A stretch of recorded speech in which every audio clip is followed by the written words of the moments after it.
very much. I'm going to share a few slides. Hopefully you'll be able to see them. Great. Right, are they moving? Good. Right, so I'm Dave Thompson. I'm a statistician, and I run FFT Education Datalab. We study the education system in England using data, quantitative data, usually collected by the government. And one of my interests is how, or the extent to which pupils leave schools, and who is leaving, and when and why. Right, so we've been following several cohorts of young people from when they join a mainstream school in year 7 all the way through to the end of year 11. And for this piece of analysis, we only look at schools that cover the full 7 to 11 age range. So we ignore those where we expect a pupil to leave a school before the end of year 11. For example, if they move from a middle school to a high school. And roughly what we see, and it's quite consistent over the last few years, is around 14% of pupils who start a school in year 7 will have left by the end of year 11. And we could split those into two. So we've got half of them, roughly, they'll move on to a different mainstream school. And the other half will leave the mainstream sector entirely. And we'll look at the destinations that they go to in a second. Are these supposed to be on the screen, Dave? They are, yes. Have you not got them? I'm sharing it. Oh, you're sharing it. Yeah. I'm not seeing them. I can see the slides, if that's helpful. Oh, why can't I? Yeah, I can see. Are you sharing your screen, Dave? I'm sharing my screen. I can see them. Yeah, I can see them. Okay, I'm sharing my screen too. Ah. And I think mine might have overtaken. If I stop my share, Yeah. now I have you, Dave, but I don't have the slides.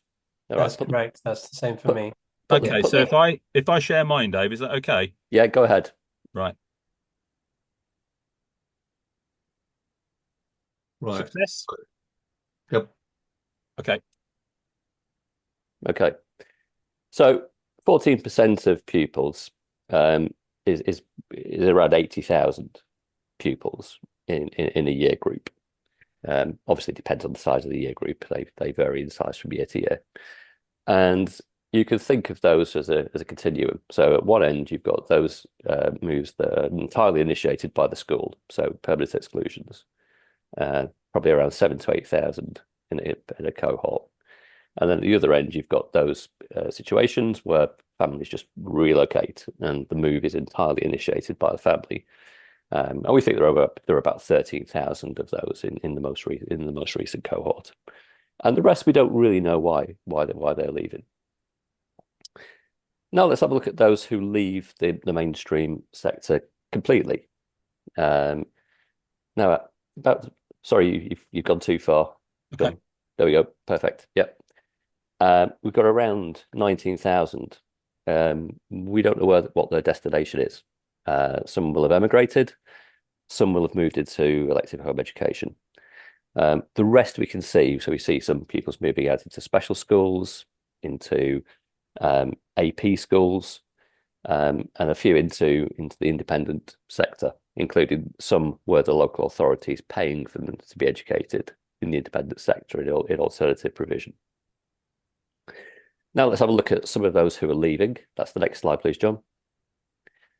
Okay, you might not be able to see this terribly well. Apologise. It's on the website, which I've given you a link to.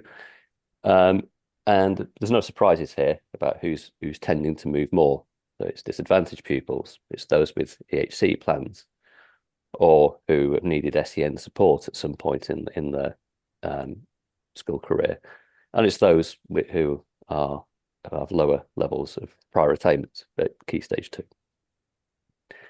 So that's a very quick whistle-stop tour of some data on pupil mobility, pupil moves through the system.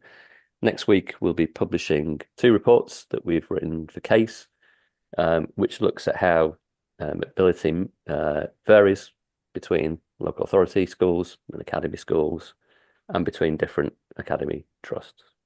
Thank you. Thank you, Dave. Thank you very much for that, Dave. Again, very interesting. Great use of the data. Yeah, it can really inform debate. Okay.